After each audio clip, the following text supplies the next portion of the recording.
दोस्तों राधे राधे। मैं आप लोगों को अपने चैनल एलडीएस क्लासेस पर स्वागत करती हूँ। दोस्तों आज मैं आप लोगों को BA first year second semester geography पढ़ाऊंगी, जो कि है जनसंख्या चक्र, पॉपुलेशन सर्कल। विश्व की जनसंख्या की वृद्धि के इतिहास का दृष्टिपातन करने से जनसंख्या विकास को अनेक अवस्था देखने को मिलती है। इसे ही जनसंख्या चक्र कहते हैं। मतलब कि विश्व की जो जनसंख्या वृद्धि है, अगर इसके इतिहास को देखें तो जनसंख्या विकास की अनेक अवस्थाएं देखने को मिलती है। मतलब कि जो जनसंख्या का विकास हुआ है उसमें अनेक अवस्था देखने को मिलती हैं, और जो जनसंख्या चक्र कहलाता है। विद्वानों ने इस चक्र को 5 भागों में वर्गीकृत किया। मतलब कि जनसंख्या चक्र को विद्वानों ने 5 भागों में वर्गीकृत किया है। पहला भाग हमारा है उच्च अचल अवस्था, दूसरा है शीघ्र वृद्धि वाली अवस्था, तीसरा है विलंब से वृद्धि वाली अवस्था, चौथा है निम्न अचल अवस्था, और पांचवा है ह्रास होती हुई अवस्था, मतलब की कम होती हुई अवस्था। हम सर्वप्रथम देखते हैं पहला उच्च अचल अवस्था। इस श्रेणी के अंतर्गत वे देश आते हैं जिनकी जनसंख्या का दर जन्म दर और मृत्यु दर का अनुपात दोनों उच्च है। मतलब कि इस श्रेणी के अंतर्गत वे देश आते हैं जिनकी जन्म दर और मृत्यु दर का जो अनुपात है दोनों उच्च है।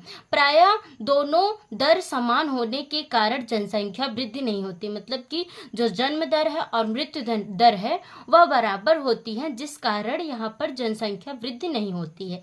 अगर जनसंख्या वृद्धि होती है तो प्राकृतिक कारणों से कम हो जाती है। मतलब कि अगर जनसंख्या में वृद्धि अधिक मात्रा में होती है तो प्राकृतिक कारणों से यह कम हो जाती है, जैसे महामारी, बाढ़, अकाल, सूखा इत्यादि प्राकृतिक कारणों से जनसंख्या में कमी आ जाती है। तो दोस्तों अफ्रीका में जो देश हैं जैसे कि नाइजीरिया, सूडान, इथोपिया, कीनिया, और एशिया में जो द्वीप हैं जैसे कि दमन, फारस, तिब्बत, अफगानिस्तान, दक्षिणी अमेरिका, मध्यवर्ती इंडीज के कुछ क्षेत्र सम्मिलित किए गए हैं। मतलब कि दक्षिण अफ्रीका के मध्यवर्ती जो क्षेत्र है उसमें से कुछ क्षेत्रफल को, मतलब कुछ क्षेत्र को सम्मिलित किया गया है। और दूसरी हमारी जो श्रेणी है वह है शीघ्र वृद्धि वाली अवस्था। मतलब कि इसमें हम देखेंगे कि शीघ्र वृद्धि कैसे होती है। इस श्रेणी के अंतर्गत वे देश शामिल किए जाते हैं जिसमें जन्म दर अधिक है परंतु मृत्यु दर कम है। मतलब कि इसमें वे देश शामिल किए गए हैं जिनमें जन्म दर अधिक है परंतु मृत्यु दर जो है वह कम है। यह कृषि के साधन उत्तम होते हैं। मतलब कि यहाँ पर जो कृषि के साधन हैं वह उत्तम होते हैं, बीज उत्तम प्रकार के होते हैं, सिंचाई भी उपलब्ध होती है।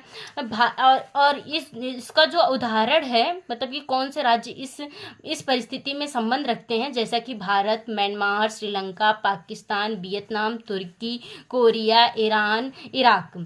और हमारा जो तीसरी श्रेणी है विलंबन से वृद्धि वाली अवस्था। विलंबन से वृद्धि वाली अवस्था में कौन से राज्य आते हैं? इस प्रकार की अवस्था की मुख्य विशेषता जन्म और मृत्यु दर में कमी होती है। मतलब कि इसमें जो जन्म दर है वह भी कम होता है और मृत्यु दर है वह भी कम होता है। इस प्रकार के क्षेत्रों की अर्थव्यवस्था में उन्नति और आधुनिक प्रकार की कृषि और उद्योग का मुख्य साधन है। मतलब कि जब जन्म दर और मृत्यु दर कम होगा तो वहाँ की अर्थव्यवस्था भी उत्तम होगी और वहाँ पर आधुनिक कृषि और उद्योग मुख्य रूप से पाए जाते हैं। जैसे कि इस परिस्थिति में कौन से देश शामिल हैं, जैसे कि रूस, जापान, पोलैंड, इटली, स्पेन। दोस्तों हमारा चौथा है निम्न अचल अवस्था। इस प्रकार के क्षेत्र में जन्म और मृत्यु दर दोनों ही कम होती। मतलब कि इसमें जन्म दर और मृत्यु दर दोनों ही कम होती है। जनसंख्या प्रायः स्थिर होती है।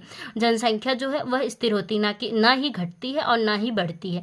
इस प्रकार के देशों की भविष्य में जनसंख्या के घटने की आशंका बनी रहती है। मतलब कि इस प्रकार के जो देश हैं वहाँ पर भविष्य में जनसंख्या घटने की शंका बनी रहती है। जैसे कि Belgium, Denmark, Germany, Sudan, Britain, संयुक्त राज्य अमेरिका, ऑस्ट्रेलिया, इसमें एशिया के कोई भी देश शामिल नहीं है। और हमारा जो पांचवा है जिसमें की है कम होती हुई अवस्था, मतलब कि इस श्रेणी में वे देश आते हैं जिनमें कम अवस्था जो है जनसंख्या की कम हो रही। इस श्रेणी में वे क्षेत्र आते हैं जिसमें मृत्यु दर जन्म दर से अधिक होने के कारण जनसंख्या घटती जा रही, जैसे कि फ्रांस। दोस्तों, जनसंख्या वृद्धि के कारण मतलब हम देखते हैं कि जो जनसंख्या वृद्धि है इसके वृद्धि होने के कारण क्या है। जनसंख्या वृद्धि के लिए कई कारण उत्तरदायी होते हैं। किसी देश की जनसंख्या वृद्धि पर अनेक कारक निर्भर करते हैं, जैसे कि प्रजनन शक्ति, मृत्यु दर, प्रवास, राष्ट्रीय नीति, धर्म आदि। परिवार की सीमा, सामाजिक रीति रिवाज तथा निवास का रहन सहन और उनकी आर्थिक स्थिति भी जनसंख्या की वृद्धि को प्रभावित करती है, मतलब जनसंख्या की वृद्धि को प्रभावित करते हैं। हम देखते हैं पहला पॉइंट, जन्म दर।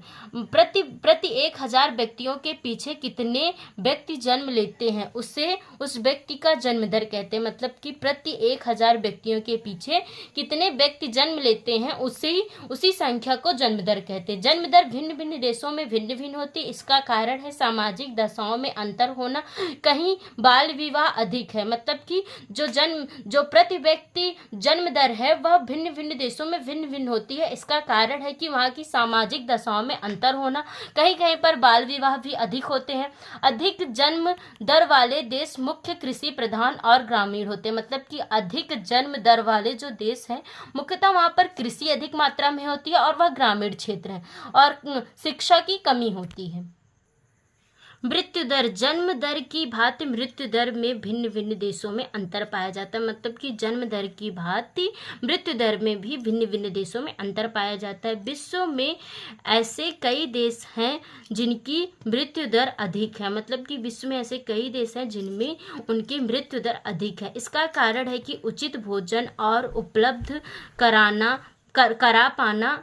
इसके अतिरिक्त कारण स्वास्थ्य सुविधा का ना होना, महामारी, प्रदूषण, रोग इत्यादि। जैसे कि मतलब कि जहाँ पे जिन देशों में मृत्यु दर अधिक है वहाँ पर उचित प्रकार का भोजन नहीं होता है और अस्वस्थ रहते हैं लोग। मतलब कि स्वास्थ्य की कोई उचित प्रबंध नहीं किया गया है और महामारी, प्रदूषण, रोग इत्यादि कारण संबंधित है।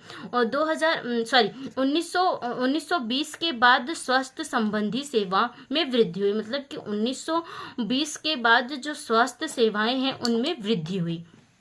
और हम देखते हैं कि अन्य कारण में देखते हैं कि प्रथम 3 शताब्दी तक महायुद्ध से पूर्व भिन्न भिन्न देशों में शांति और सुरक्षा थी, जिससे मानव प्रगति कर सकता था। मतलब कि 3 शताब्दियों के बाद महायुद्ध हुए, उसके बाद देश में शांति और सुरक्षा आई, जिसके कारण मानव ने जनसंख्या प्रगति कर ली। और दूसरा कारण है हमारा गहन खेती और कृषि क्रांति के फलस्वरूप खाद्यान्नों के उत्पादन में अधिकांश देशों में बहुत अधिक वृद्धि हुई। मतलब कि बहुत ऐसे देश जहां कृषि क्रांति हुई और जिसके फलस्वरूप खाद्यान्न उत्पाद में और बहुत अधिक मात्रा में वृद्धि हुई। मतलब कि कृषि में बहुत अधिक मात्रा में वृद्धि हुई। और तीसरा कारण है स्वास्थ्य सेवा में सुधार के फलस्वरूप केवल बीमारी पर ही नियंत्रण नहीं किया गया, उससे होने वाले मृत्यु भी रोकथाम किया गया। मतलब कि जो स्वास्थ्य सेवाओं में सुधार किया गया, केवल बीमारी पर ही नियंत्रण नहीं किया गया बल्कि उस बीमारी से जो लोग मर रहे थे उन पर भी रोकथाम लगाया गया। जनसंख्या समस्या और उसका निवारण। मतलब कि जनसंख्या समस्या किस प्रकार है, उसका निवारण किस प्रकार किया जाता है। आज विश्व की जनसंख्या इस तेज गति से बढ़ रही है कि इसके कारण संपूर्ण भौतिक वातावरण, जैव मंडल एवं वायुमंडल की मध्यवर्ती परत सभी बुरी तरह से विघटित एवं विकृत, जहरीली होती जा रही है। मतलब कि जिस प्रकार आज विश्व में जनसंख्या में वृद्धि हो रही है